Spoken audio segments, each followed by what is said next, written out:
What's good, everybody? It's Ron from Krush Audio. Hey, when you get a project delivered to you as a mixing engineer, what are the first few things you do?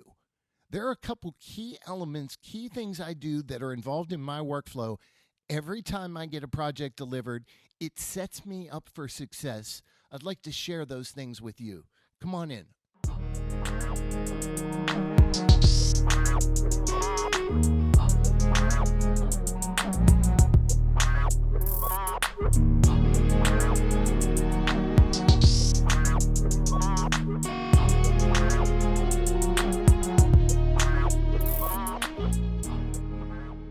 So I have this track here from an artist named Jeeb. He's from Pittsburgh and he's dope. He just gave me this file and I'm going to mix this song for him.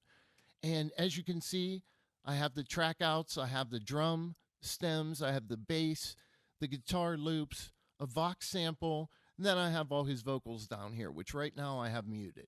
I'm just going to play the loop for you guys and let you hear what we're dealing with. This is with all the faders, just at unity gain, and just the way the song sounds. Just want you to understand that on the master, on the 2-bus, I have my normal setup, which we've talked about before. This is a multi-band compressor. If I put it in bypass, it sounds like that. If I engage it, it sounds like that.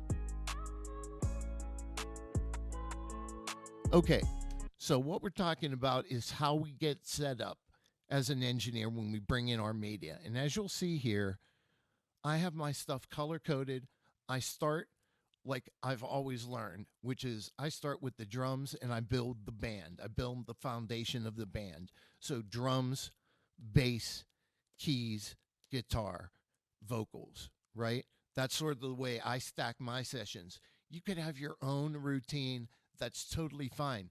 Just so you have a routine and it's something that you repeat. It's something that's like a muscle memory thing, something you're not going to have to devote brain power to, right?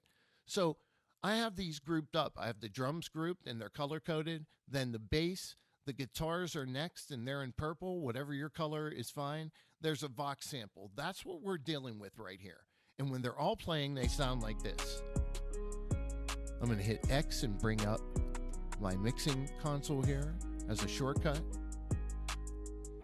And we have a multi-band compressor on our master channel.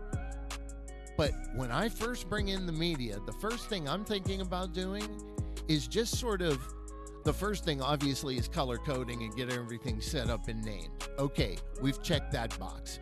The next thing I want to do is make sure all the instruments are playing nice with each other. And I like to be up around unity gain, which is up where this white line is right here, okay?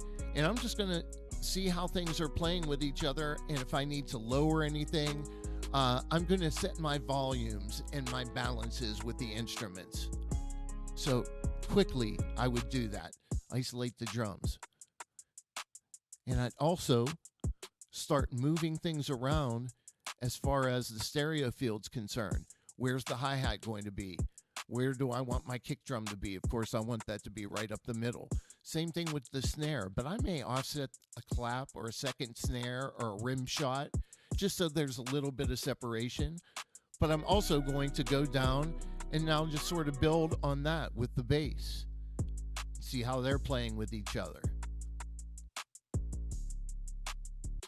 Okay. I want the bass to be right up the middle. And you'll notice the song's just playing along here. We haven't even gone through the song once, right? So I have guitars here. I have guitar 1 and guitar 2. Let's hear what they're doing. Okay, so let's get some spread happening.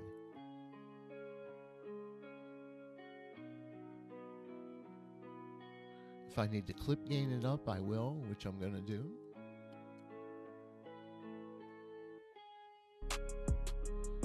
Okay, cool.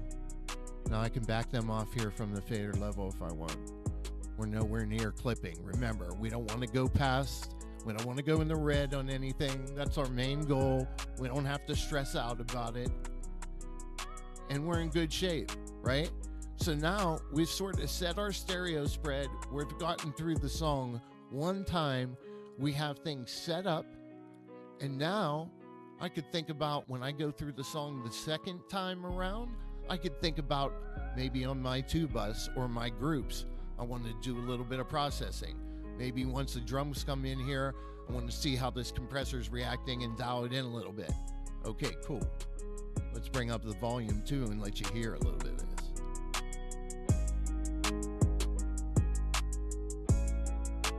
Bypass. Engaged.